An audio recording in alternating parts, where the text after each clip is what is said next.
Manek sejatinya itu tengok cakap. Kok jamantri lan sira ilung sarawita. Wonten dawuh pangandika suwun nimbali kula pun kok jamantri siapa sih? Mulanya toh tak timbali cekak-cekake ingsun kepengin jauh marang Cengsira. Perkawis menapa pun dina iku bombong rasane atiku karo jeneng ingsun tinumpa pasitan ingsun marang Pandhita Sukalima kawan Durna. Lho, hamung ditampa suwita bombong niku bombonge nggih napa lawon. Nek wargane pasuretan niku akeh mawon kok dadak bombong. Mergo jeneng ingsun dikeparake marang panjenengane kawan Durna nalindring ngawang langit Prabu Pamanja. Aparangan kelawan para Satapura jembedak negara Amarta.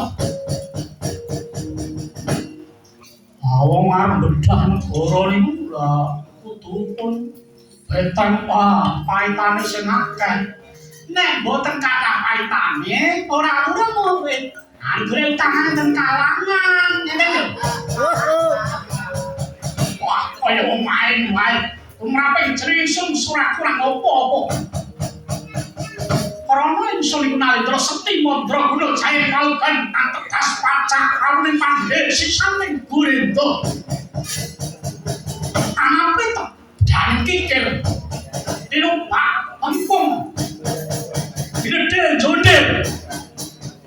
Jenengan ajeng pengamarta tentang Jawa pamer kasekten niku lha apa ora kepirangan to, Bos? Ayo to, Bro, kepirangan.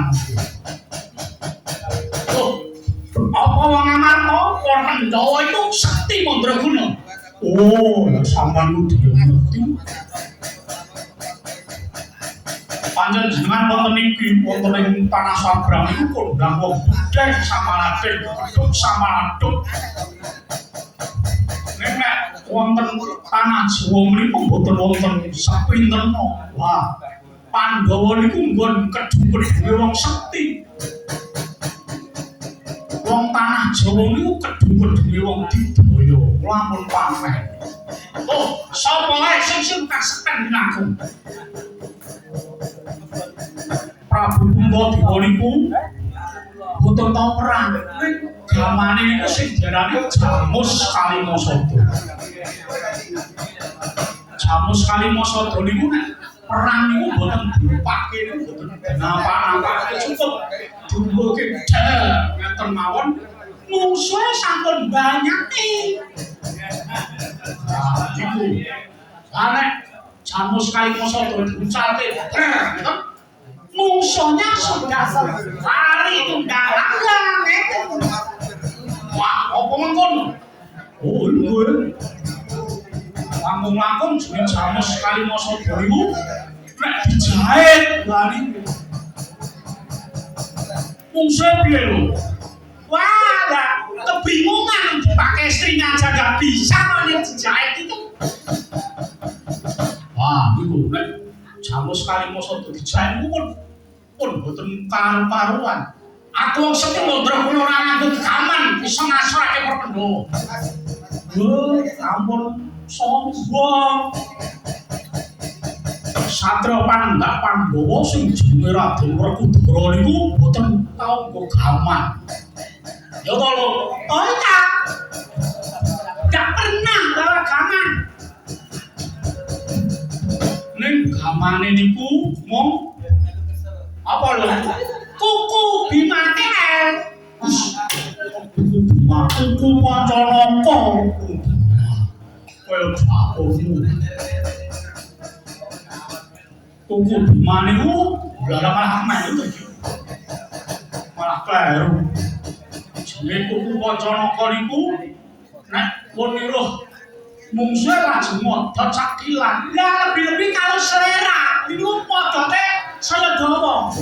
Oh, dapurmu kowe iki nek kowe iki kabeh selera wong ana wedhus di ukure wis selera. Ana apa pisan? Oh, pisan apa ya kae?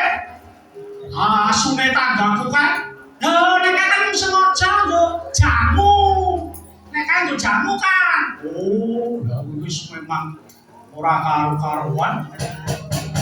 Werkudara gamane kuku Pancanaka. Nggih. Jenenge lampung mageting Ranang Bono niku mung suwe dituncep. Yes. Niku oh, kabeh isen-isen jeroan enten babat iso. Niku pun medal sedaya. Niku nyenengke kali tukang bakso niku biasane sok ngetutke Raden Werkudara niku. Wah gila nih mung sawah didi kok jeroane. Lho kowe niku wah pun dadi kosongan niku nek pun ketambur Raden Werkudara niku. Aku bisa milang sak palungguan aku bisa ngambah Dirgantara. Lah mung iso milang kok dipamerke. Nek Satria Panengah Pandhawa niku sing jenenge Raden Janaka niku nek ilang ora mung sak palungguan taunan. Nek bare pun komplit enten dipan, enten kursi niku pun lengkap. Oh, dapur momo TKI kok niku ilang wis lengkap bae. Pak kowe ngegongake musuh ngesorake karo panjenengan iso. Kula niku mboten ngesor kalih panjenengan. Mong jemurung perang niku gen ngerti sepinten mriko menika kekuatan sapa. Wah, lan jenengan pun persiapan. Gen ora gur tambah wae, ngiten ta, Pun. Oh, rajeng. Kumbara nganggo boten dawuh.